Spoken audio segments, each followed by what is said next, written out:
Hey everybody. Okay, now it's the chance for me to start talking to you a little bit about content. And I just want to take a few minutes to talk to you kind of about the big picture and talk to you about what you should be looking for as you're reading these chapters and going through this information in Reconstructing America. So really what we're looking at here is Reconstruction. Reconstruction is a big theme for this week. And the New South is kind of a continuation of Reconstruction. So what we're looking at here is we're seeing the ramifications of the end of the Civil War. Now we have free labor in the South. Now we have a lot of upheaval and destruction that came about at the end of the war and as a result of the war. And now we're seeing this modernization of America that's happening. And you're seeing it in the South, and you're going to have this battle for Reconstruction that's going to be occurring in terms of how that's going to unfold and who's going to be in control of it and how it's going to work. So certainly use your content outlines in this and pay attention to presidential Reconstruction. That's really going to be Andrew Johnson and what that looks like versus congressional Reconstruction or radical Reconstruction, and that's the Republican Congress and how they're going to see Reconstruction and why they feel like they need to take it away from the president and how those two concepts differ. You've also got a social Reconstruction that's going on and a physical Reconstruction that's going on. So there are a lot of layers to Reconstruction. And of course, a lot of this is really not going to be resolved because the South is going to eventually resist a lot of what the North is going to try to do.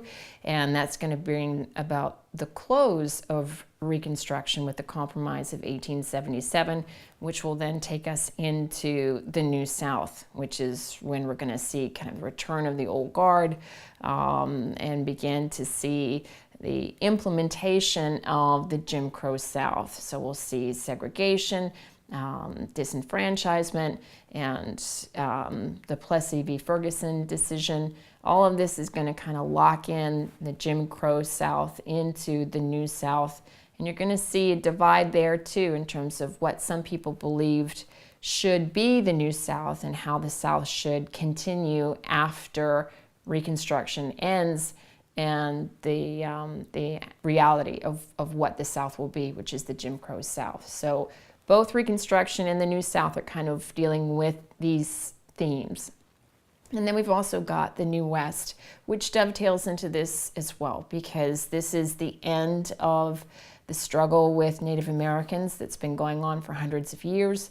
This is the final chapter, so to speak, of the resistance for Native Americans. They've been fighting for a very long time, and this is basically the end. This is when they're giving up.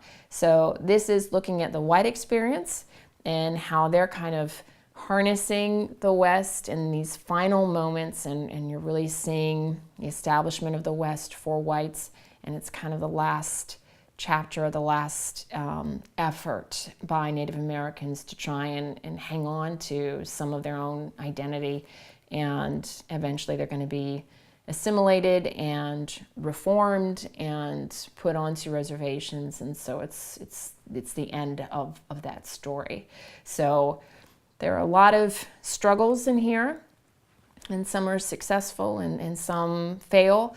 But this is the modernization of America, and it's kind of answering the question of how America is going to be internally within its own borders and working out those last struggles. And some of those struggles are violent.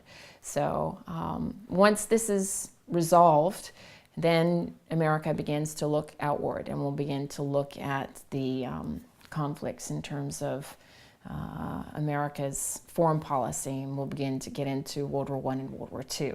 But this whole first week is just looking at these internal struggles and these challenges in the South, in the West, and what those answers are going to be.